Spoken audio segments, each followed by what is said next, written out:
청취자 여러분, 안녕하세요. 오늘 여러분이 주신 자료들 가지고 어플라이드 디지털, 그 APLD에 대해 좀 깊게 파고들어 보려고 합니다. 특히 그 AI 인프라 관련해서 요즘 핫하잖아요.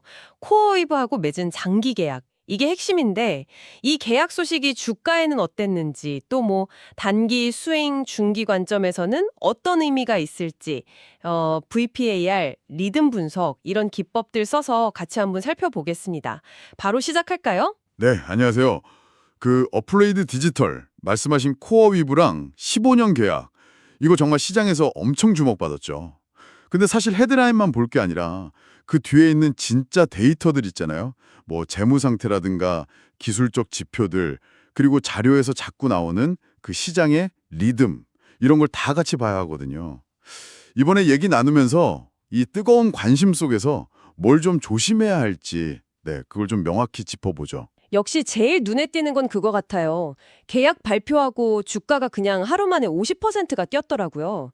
이야, 정말 엄청난 반응이었는데, 근데 이게 이 상승세가 계속 갈 수 있을까요? 이게 제일 궁금하실 것 같아요, 다들? 맞습니다. 그 단기적인 추진력은 정말 대단했죠. 계약 자체가 워낙 크니까요. 주신 자료 봐도 이 모멘텀은 살아있다고 나와요. 근데 좀 재밌는 게 리듬 분석 결과를 보면요. 이게 뭐냐면 시장 참여자들 매수 매도 에너지 흐름 보는 건데 단기 리듬은 이미 좀 식고 있다. 뭐 하강 아니면 전환 국면이다. 이렇게 분석하더라고요. 수급 그러니까 산음임도 좀 약해지고 있다고요. 이건 좀 조정이 올 수도 있다. 그런 신호로 볼 수 있겠죠. 아, 리듬 분석이요? 그게 좀 생소한데, 매수, 매도, 에너지 흐름이라? 네, 뭐 TRF 단계라는 것도 있던데 그건 특정 가격 패턴이 얼마나 완성됐나 보는 지표래요. 그게 한 3분의 2 정도 진행 중이라고 하고요. 또 시장 에너지 방향성 보여주는 리듬 신호는 이게 힘이 막 퍼져나가는 발산에서 다시 이렇게 응축되는 수축으로 바뀌고 있다고 하네요. 단기적으로는 좀 과열됐다가 숨 고르게 할 수 있다는 거죠. 와, 기술적 분석 신호들이 되게 구체적이네요. 근데 있잖아요. 코어웨이브 같은 데랑 15년 계약이면 이거 진짜 무시 못할 호재잖아요. 이런 큰 펀더멘털 변화가 있는데 그런 단기 기술적 신호들 그냥 누르고 계속 올라갈 수도 있지 않을까요? 뭐랄까, 시장이 더 길게 보고 반응할 수도 있잖아요.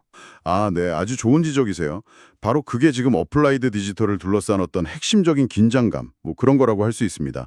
스윙 투자 관점에서 봐도요, 추세 자체는 가속되고 유지되는, 그러니까 되게 강한 모습인데, 리듬은 여전히 하강 또는 전환 상태라고 분석돼요. 그래서 자료에서도 스윙 관점 진입 구간은 한 13.3달러. 근데 좀 더 길게 보는 중기적 관점에서는 추세랑 리듬 둘 다 좋긴 한데, 추세 가속 유지, 리듬 상승 유지, 진입 구간은 아예 10달러 부근까지 더 낮게 보고 있더라고요. 그러니까 장기 계약의 긍정적인 힘이랑 기술적 분석이나 재무 현실 사이에서 약간 줄다리기를 하는 거죠, 지금. 그렇군요. 그 재무적 현실 말씀하신 김에 좀 더 보면 확실히 좀 걸리는 부분들이 있어요. PE 비율 보니까 마이너스 19.94. 아직 마이너스고. 부채도 꽤 많던데요. 한 6억 8,900만 달러? 최근 분기 실적도 보니까 손실이고요. 이게 좀 비유하자면 엄청 좋은 새 엔진 계약을 달았는데 연료 탱크 재무에 구멍이 좀 나 있는 그런 느낌일까요? 네, 아주 정확한 비유신 것 같습니다. 그리고 잠재적인 규제 문제라던가 기술이 워낙 빨리 변하니까 거기에 적응하는 문제, 또 공급망 이슈 같은 것도 있고요. 그리고 방금 말씀하신 그 높은 부채 비율, 이런 것들은 분명히 고려해야 할 위험 요인들이죠. 그래서 분석 자료에서도 계속 강조하는 게 코어위브 계약, 이거 하나만 보고 달려들 게 아니라 진입 시점 신중하게 잡고 리스크 관리를 꼭 해야 한다는 겁니다. 커뮤니티 반응도 보면 딱 그래요. 스톡 트윗 같은 데 보면 막 상승 기대감은 엄청 높아요. 74%나 된다고 하니까. 근데 동시에 손실, 지분 희석 이런 부정적인 키워드들도 같이 언급되고 있거든요. 아, 기대랑 우려가 딱 공존하는 그런 상황이네요. 네, 그렇죠. 양면성이 뚜렷한 거죠. 종합해보면 어플라이드 디지털, 코어 위브 계약으로 정말 강력한 성장 스토리는 얻었어요.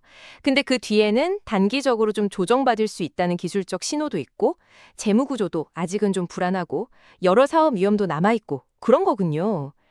그래서 자료에서 인용한 그 문구 흐름을 읽는 자가 길을 연다. 이 말이 되게 와닿네요. 그냥 뉴스만 보고 흥분할 게 아니라 주신 분석 자료처럼 시장 흐름이랑 내부 데이터가 어떻게 돌아가는지 그걸 읽고 전략적으로 가야 한다. 뭐 이런 뜻이겠죠? 맞습니다. 그게 투자에 참 어려운 점이자 또 재밌는 점이죠. 마지막으로 청취자분들께 한번 이런 질문을 던져보고 싶어요. 만약 여러분이 이런 상황이라면, 그러니까 AI 인프라라는 엄청 매력적인 성장 스토리가 있고 대규모 계약이라는 확실한 호재도 있어요.